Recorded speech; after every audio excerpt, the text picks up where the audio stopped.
It was a cold Friday night, and I felt utterly spent after a draining week at work.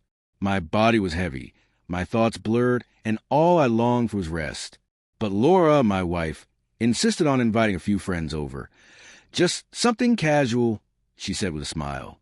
I didn't want to disappoint her, so I agreed, telling myself I'd endure for a bit before slipping away to bed.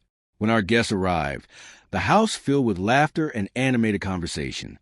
Laura shone brightly, the undeniable center of attention, captivating the room with her stories, her jokes, and the sparkle in her eyes. I tried to join in, but exhaustion weighed me down.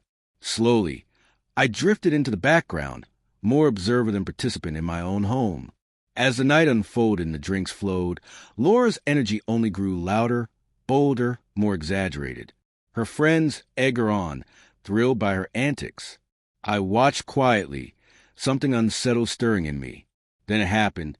A flippant comment about relationships set her off into laughter, and with a sudden, shocking motion, she slapped me.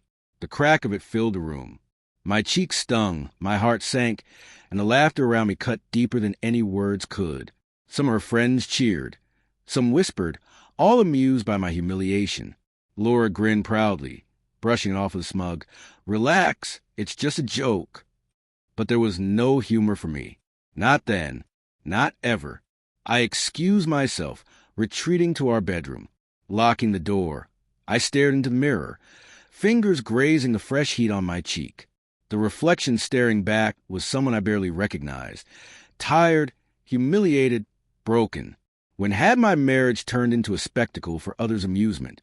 Looking back, the signs had been there. The distance, the secrecy, the indifference I tried to excuse as stress. But that night stripped away my illusions. The truth was undeniable. She didn't respect me. She didn't value me. She found pleasure in making me small. Sleep never came. My mind churned with anger and disbelief, replaying the moment again and again.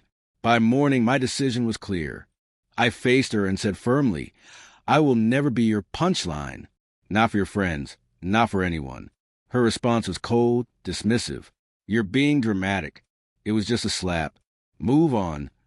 Those words told me everything I needed to know.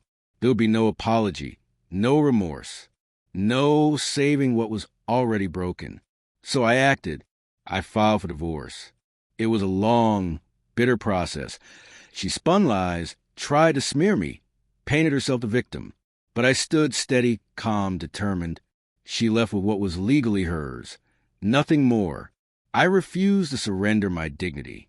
Months later, when the papers were signed and my life had begun to find balance again, she reached out. She wanted back in, tried to rekindle what she had destroyed. But I was done.